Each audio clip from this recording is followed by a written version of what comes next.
Hoje vamos falar de alguns elementos que são fundamentais para a criação de coreografias. A coreografia é o espaço onde o professor tem a possibilidade de exercer ao ápice a sua criatividade. Parafraseando Balanchine, nós devemos compreender que a dança é uma arte independente e não um mero acompanhamento. Ou seja, por mais que uma criança esteja numa coreografia, ela deve estar realmente engajada. E é aí que entra a sensibilidade do coreógrafo para perceber que para a realização da sua ideia, ele precisa primeiro compreender o universo infantil. A coreografia precisa contar uma história. O balé, ele pode contar uma história. A gente precisa ver o balé como uma pintura viva, porque o espetáculo de balé, ele é profundamente visual. Então, o balé, ele deve ser visto e entendido. Não pode restar dúvidas entre a história que está sendo contada e o entendimento do público. E percebam que para isso acontecer, as crianças devem ser as primeiras a estarem emocionalmente envolvidas no contexto da coreografia. A montagem de uma coreografia exige o domínio de elementos estéticos já codificados por muitos estudiosos da dança, como Balanchine, Petipa, Martha Graham, enfim. Rudolf Laban, em seu livro, classificou como os elementos estéticos da dança o peso, o espaço, o tempo e a fluência no movimento da dança. Numa coreografia, esses elementos básicos dialogam entre si, podendo levar o público a experimentar diversas sensações. Podemos contar com outras linguagens artísticas para agregar valor à sua coreografia, para facilitar o entendimento do público. A gente pode contar com o pessoal do teatro, com o pessoal da música, com cenógrafos, figurinistas, maquiadores, enfim, artes visuais, e tudo isso vai agregar valor e vai facilitar o entendimento da história que você quer contar.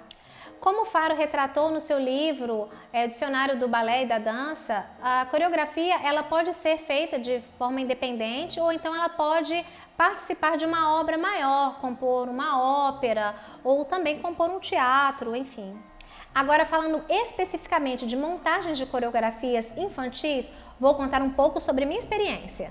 Gente, não basta ter inspiração, é preciso atentar para as capacidades que foram desenvolvidas ao longo do tempo com essas crianças, porque elas precisam se sentir à vontade para desenvolver esse trabalho. E principalmente se tratando do universo infantil, podemos destacar 3 elementos básicos, que são tempo, o espaço e o movimento corporal. Com relação ao espaço, é importante que a criança tenha a oportunidade de experimentar todas as perspectivas horizontais e verticais no palco. Costumamos desenhar as coreografias através de diagramas antes de apresentá-las para as crianças.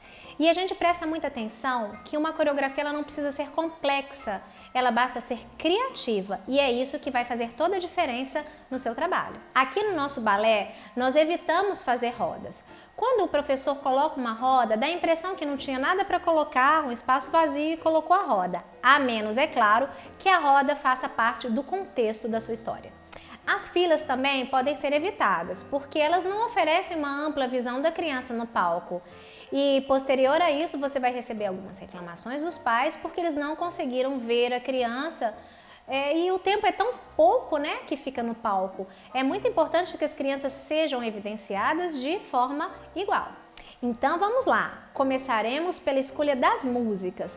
Elas devem abranger, primeiramente, o universo infantil. A música deve ser estudada, desenhada, criando sequências ritmadas do início ao fim. Uma boa dica para você criar coreografias seria você imaginar a sensação que as pessoas vão ter ao assistir a sua coreografia. E nem sempre um bom professor é um bom coreógrafo. Muitas vezes temos a necessidade de contratar coreógrafos para colocar as nossas ideias em ordem. Criar uma coreografia é uma experiência interessante e gratificante. É um desafio que exige uma constante organização, treinamento de criatividade e visão. Há muitos aspectos a se considerar além da coreografia em si, como tema, estilo, iluminação, figurinos e ainda a habilidade das crianças. A coreografia ela não é composta apenas por simples passos de dança, ela é um processo que transforma a imaginação em realidade. E existem muitas ferramentas que podem ser utilizadas para esse fim. Observar o espaço onde a coreografia será realizada, observar os limites da criança, as potencialidades da criança, fará com que você tenha sucesso na sua coreografia. Você vai observar que entre as crianças há diferentes tipos de capacidades e algumas têm melhor habilidade para salto, outras têm melhores habilidades para giro. E você pode utilizar tudo isso na sua coreografia, lembrando, sempre tentando colocar a igualdade entre elas. Uma boa dica que eu dou é que aqui no nosso balé nós usamos músicas pequenas para as crianças. Então elas dançam, elas entram mais vezes no palco, mas as músicas são bem pequenas. Isso facilita a memorização delas e cria também nelas uma autonomia, uma segurança. E olha que bacana, isso é um preparo para que ela se sinta confiante para outras experiências como essa, diante de público, com apresentações.